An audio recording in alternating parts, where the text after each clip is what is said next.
The reservation had been made 3 weeks earlier. Victoria Hale almost cancelled it at least a dozen times before the evening finally arrived. The private dining room on the top floor of the city's most elegant restaurant overlooked a skyline glowing with thousands of lights. Expensive crystal glasses reflected the soft golden chandeliers. A violinist played quietly in the corner, filling the room with music that somehow made the silence between conversations feel even heavier. Victoria sat alone beside the window. She wore a midnight blue dress that had been specially tailored to fit comfortably while she remained seated in her wheelchair. The dress wasn't flashy. She had long ago stopped dressing to impress strangers. It was elegant, simple, and timeless, much like the woman herself. At 34, Victoria was one of the youngest CEOs in the country. She had built Hale Dynamics into a technology empire worth billions after inheriting a struggling company from her late father. Investors admired her intelligence. Employees respected her discipline. Business magazines constantly placed her on lists of the world's most influential women. Yet none of those achievements could buy the one thing she secretly missed. Normal conversation. Normal laughter. Someone looking into her eyes before noticing the wheelchair. Her assistant, Grace, had practically begged her to agree to the blind date. You deserve one evening where nobody wants your signature or your money. Victoria had smiled politely. And where exactly does someone find a man who doesn't know who I am? Grace had grinned. I already found him. That answer should have worried Victoria. Now, sitting alone 15 minutes after the agreed time, she realized it should have terrified her. She glanced discreetly at her watch. 7:15. The reservation had been for 7. The waiter approached carefully. Would you like to order something while you wait, Miss Hale? No. She smiled politely. I'll give him another 10 minutes. The waiter nodded with sympathy that he tried unsuccessfully to hide. Victoria recognized that look. She had seen it countless times. Poor woman. Successful. Beautiful. Rich. Still alone. 7:25. Her phone remained silent. No message. No apology. Nothing. Across the restaurant several couples laughed together. One elderly husband gently wiped a tiny drop of sauce from his wife's cheek. Another young couple argued playfully over dessert. Simple moments. Tiny moments. The kind no newspaper ever photographed. The kind Victoria envied more than luxury yachts or private islands. She lowered her eyes. Perhaps this had been a mistake from the beginning. Perhaps Grace had overestimated human kindness. Or underestimated human fear. Most men who discovered they were meeting one of the richest women in America became nervous. The moment they noticed the wheelchair, many became awkward. Some spoke too loudly. Some offered unnecessary help. Others suddenly remembered they had somewhere else to be. Victoria had stopped taking it personally years ago. At least she told herself she had. The truth hurt differently. A vibration interrupted her thoughts. Her phone lit up. Not her date. A business notification. She sighed and locked the screen again. Outside, rain suddenly began falling across the city. Heavy. Unexpected. People hurried along sidewalks carrying briefcases above their heads. Traffic slowed almost immediately. Inside the restaurant everything remained calm. Perfect. Controlled. Like Victoria's expression.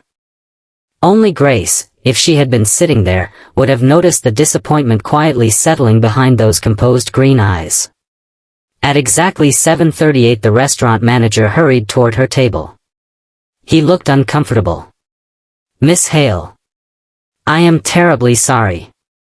Victoria already knew. He called. The manager nodded. He won't be coming. She smiled before he could apologize further. I see. He said. Something came up. Of course. Something always came up.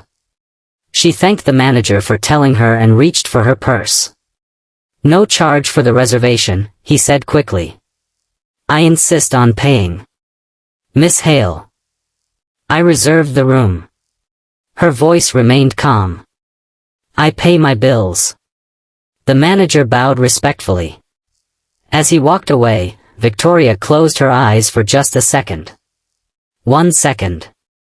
That was all she allowed herself. No tears. Not here. Not where people might recognize her. She straightened her shoulders. She would leave.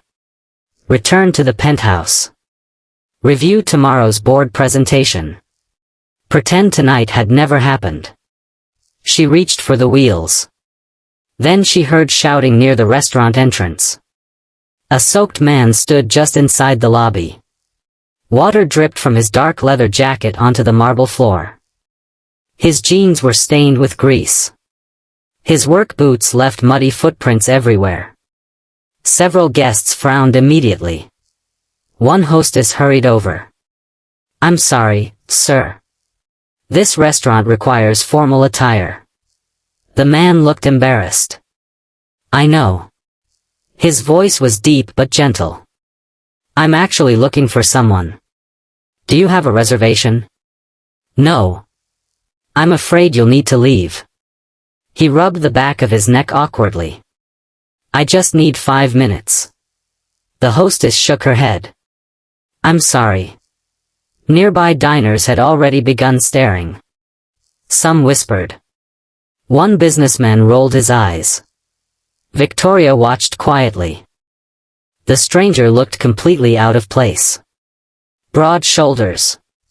Calloused hands. Rain-soaked hair. Someone who spent his days repairing engines rather than attending charity galas. Instead of arguing, he simply nodded. Sorry to bother everyone. He turned toward the exit. Just then an elderly woman suddenly clutched her chest. A sharp gasp escaped her lips before she collapsed beside the reception desk. The restaurant erupted into chaos. Someone screamed. A glass shattered. Several people rushed backward instead of forward. The soaked stranger reacted first. He dropped to one knee beside the woman. Ma'am? Can you hear me? No response. He looked up. Call an ambulance. His voice cut through the panic with surprising authority.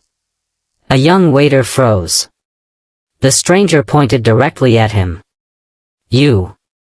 Call emergency services. Now. The waiter snapped into action. The mechanic gently checked the woman's breathing. It's weak. He loosened her scarf. Spoke calmly. It's okay. We're with you. Victoria watched every movement. He wasn't panicking. He wasn't trying to become a hero.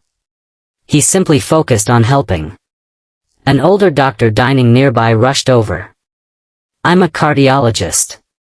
The stranger immediately moved aside to make room. What do you need? Lift her shoulders slightly. He obeyed without hesitation. No ego. No questions. Just cooperation. Within minutes paramedics arrived. They stabilized the woman and transported her safely. As the ambulance doors closed outside, applause unexpectedly filled the restaurant.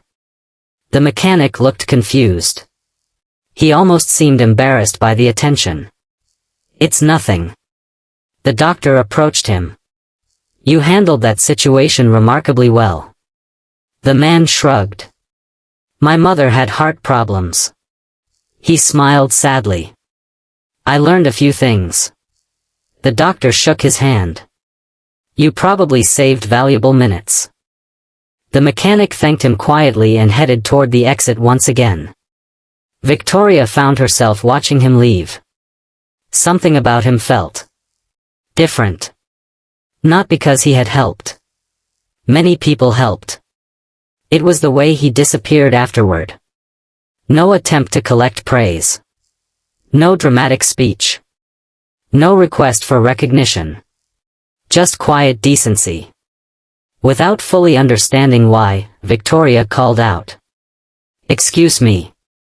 The man stopped. Turned around. His blue eyes met hers.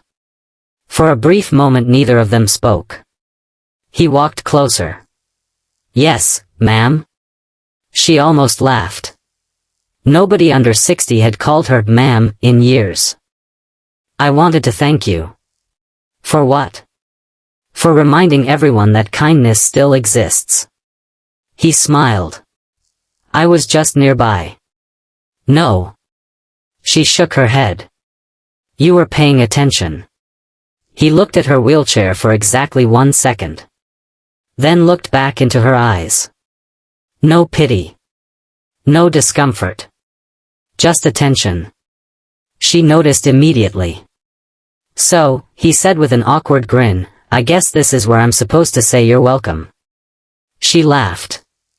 Actually laughed. The sound surprised even her. It had been weeks since she had laughed naturally. The mechanic blinked. "I said something funny?" "Not intentionally." "That happens a lot." He rubbed the back of his neck again. "I'm Ethan." "Victoria." He nodded politely. Clearly the name meant nothing to him. That almost never happened. "You don't recognize me?" He frowned apologetically. "Should I?" She stared. Then another unexpected laugh escaped. "No. I suppose not. I'm terrible with celebrities." "I'm not a celebrity." "Good." He smiled. "They always seem busy." Victoria couldn't remember the last conversation she'd had that wasn't carefully measured. Every executive she met chose each word strategically. Every journalist searched for headlines. Every investor calculated opportunities. This man simply talked. The hostess approached nervously. "Sir. I really must ask you to." Victoria interrupted gently. "He's with me." The hostess looked confused. "But, Miss Hale. Please prepare another place setting." The woman's eyes widened. "Of course." She hurried away. Ethan looked equally surprised. "You don't have to do that." "I know. I probably smell like engine oil." Victoria tilted her head thoughtfully. "A little. And rain. Definitely rain." He chuckled. "Then your expensive customers are going to complain." "They already complain." He laughed harder. She realized she liked the sound. It wasn't polished. It wasn't rehearsed. It was honest. "I'm really underdressed," Ethan admitted. "My blind date didn't show." The words escaped before she could stop them. His smile faded. "Ouch. That's an appropriate response." "He actually stood you up?" "It appears so." Ethan glanced toward the empty chair across from her. Then back at her. "He must be an idiot." She smiled faintly. "You don't even know me." "I know enough." "How?" "If someone waits for another person in the rain for almost 40 minutes. He corrected himself. "Or inside while it's raining." She laughed again. "They're probably worth meeting." Victoria studied him carefully. There was no calculation behind his eyes. No recognition of her wealth. No hidden agenda. Just simple sincerity. He looked toward the entrance. "I should get going." "Why?" "My truck's outside." "You drove here?" "I was delivering a customer's restored classic car." He nodded toward the street. "It broke down 2 blocks away." She raised an eyebrow. "The mechanic's vehicle broke down?" "My truck." He sighed dramatically. "Not the customer's." "That's fortunate." "For the customer." They both smiled. For the first time that evening, Victoria forgot to watch the clock. She forgot about the empty chair reserved for someone who had never intended to come. She forgot about the humiliation she had carried into the evening. Across the table sat a man whose jacket was soaked, whose hands were rough from years of honest work, and whose boots probably cost less than the wine glasses on the table. Yet somehow, in the space of only a few minutes, he had given her something no billionaire, board member, or famous acquaintance had managed to offer in years.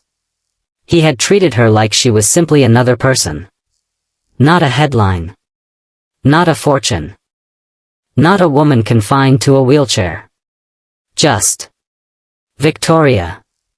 Neither of them could have guessed that before the night was over, a single phone call would pull them into the same storm that had already begun outside, and the blind date that ended in disaster would become the beginning of a story neither of them could ever have imagined.